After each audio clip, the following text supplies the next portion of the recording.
تو ہم نے الحمدللہ آج تک تقریباً 7,200 فیملیوں کو 27 کروڑ روپے سے زیادہ ڈسٹریبیوٹ کر چکے ہیں، اور جو مدد کی مد میں ہیں وہ ہم آج تک 1,28,00,000 روپیہ لوگوں میں ڈسٹریبیوٹ کر چکے ہیں۔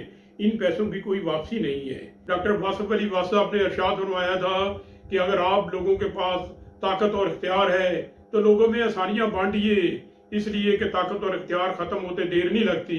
جو ایک عرصہ دراز سے ایک ادارہ چلا رہے ہیں زادِ راہ کے نام سے، جو فیصل آباد میں کئی گھرانوں کو بہت ہیلپ آؤٹ کر چکا ہے۔ ابھی اس ٹائم جو آپ ملک کے حالات دیکھ رہے ہیں، جس طرح سے ہمارے بجلی کے معاملات ہیں اور دوسرے معاملات ہیں، جس طرح ایک غریب آدمی جو کہ پس کے رہ گئے، جس کے پاس کوئی آگے رستہ نہیں ہے، وہ کیا کر سکتا ہے کیا نہیں، تو اس حوالے سے ہمارے ساتھ ایک ایسے ذمہ دار شہری موجود ہیں جو ایک عرصہ دراز سے ایک ادارہ چلا رہے ہیں زادِ راہ کے نام سے، جو فیصل آباد میں کئی گھرانوں کو بہت ہیلپ آؤٹ کر چکا ہے، جس کی تفصیل آپ کو جو میرے ساتھ گیسٹ موجود ہیں وہ آپ کو بتائیں گے، جن کا نام شیخ جاوید انور ہے۔ تو میں انشاءاللہ آپ خود ہی یہ ادارے کے متعلق بتائیں گے، اور ان کے ساتھ ایسے لوگ اٹیچ ہوتے ہیں جو انتہائی غربت کی لکیر سے نیچے ہیں، جو ہمیں بالکل ایگزیکٹ فگر بتا سکتے ہیں جہاں سے آج کل غریب گزر رہا ہے۔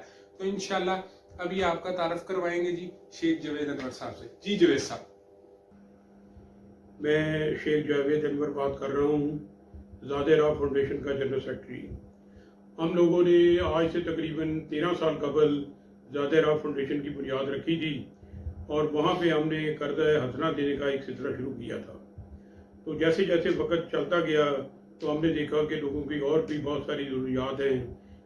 بعض لوگ بیماری کی وجہ سے پریشان رہتے تھے، بعض لوگوں کے بچے اور بچیاں پڑھنا چاہتے تھے، بعض لوگ اپنا دوسرے معاملات میں کوئی ٹیسٹ کروانا چاہتے تھے، کوئی اور ان کے شادی بیاہ کے معاملات تھے، کوئی یتیم بچیاں کی شادیوں کے معاملات پر بہت دکھ اور بڑی پریشانی ہوتی تھی۔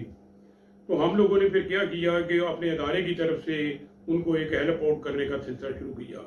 تو ہم نے الحمدللہ آج تک تقریباً 7,200 فیملیوں کو 27 کروڑ روپے سے زیادہ ڈسٹریبیوٹ کر چکے ہیں، اور جو مدد کی مد میں ہیں وہ ہم آج تک 1,28,00,000 روپیہ لوگوں میں ڈسٹریبیوٹ کر چکے ہیں۔ ان پیسوں کی کوئی واپسی نہیں ہے، کیونکہ یہ ادارے کی طرف سے غریب بچوں کی شادی پر مدد کی گئی، کسی کی تعلیم پر مدد کی گئی، کسی کی بیماری پہ مدد کی گئی، کسی کے اور معاملات پہ مدد کی گئی۔ تو ہم انشاءاللہ تعالیٰ اس ادارے میں جو بھی لوگ ہمارے ادارے میں آتے ہیں، ہماری کوشش ہوتی ہے کہ ان کے لیے کچھ نہ کچھ ضرور کیا جائے۔ ابھی جو حالات ملک کے چل رہے ہیں کہ ملک میں انتہائی افراتفری اور پریشانی کا شکار ہو گئے ہیں، ہمارے پاس اکثر لوگ آ رہے ہیں قرضے کے لیے بجلی کے بلوں کی ادائیگی کے حوالے سے۔ تو روز ان لوگوں سے ملاقات ہوتی ہے اور نئی نئی کہانیاں سننے کو ملتی ہیں۔ یقین کریں یہ تو پرنٹ میڈیا اور نیوز میڈیا میں بہت کچھ آ رہا ہے کہ لوگ خودکشی کر رہے ہیں، لوگ اپنے گھر کی چیزیں بیچ رہے ہیں، لوگ لوگوں سے قرضے لے رہے ہیں، ایڈوانس لے رہے ہیں، لوگ مختلف خواتین، ہماری بہنیں، ہماری مائیں اپنے گھر کے زیورات بیچ کر، اپنے دوسرے معاملات جو قیمتی چیزیں ہیں وہ بیچ کر بجلی کے بل ادا کر رہے ہیں۔ تو بڑا ایک دکھی سا ماحول ہے۔ جو بھی ہمارے پاس آتا ہے ان کی جب دکھ بھری داستان سنتے ہیں تو بڑا تکلیف دہ ہوتی ہے۔ یہ مہنگی بجلی جو لوگوں کے لیے زہر قاتل ہو گئی ہے، میں آپ لوگوں سے کہوں گا خدا کے لیے اس حد تک مت جائیں، اس حد تک اس کو مہنگائی کو نہ بڑھائیں کہ لوگوں کے درمیان اور اداروں کے درمیان قتل و غارت گری کا سلسلہ شروع ہو جائے۔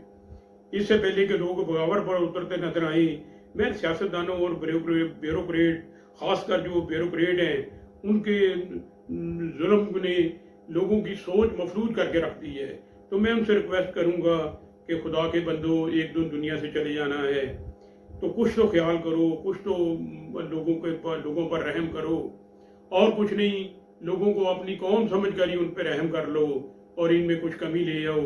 اگر قوم نہیں سمجھتے تو ان کو اپنا غلام سمجھ گئی، ان پہ رحم کر دو اور ان پہ ان بلوں میں کو کمی کا راستہ نکال لیں۔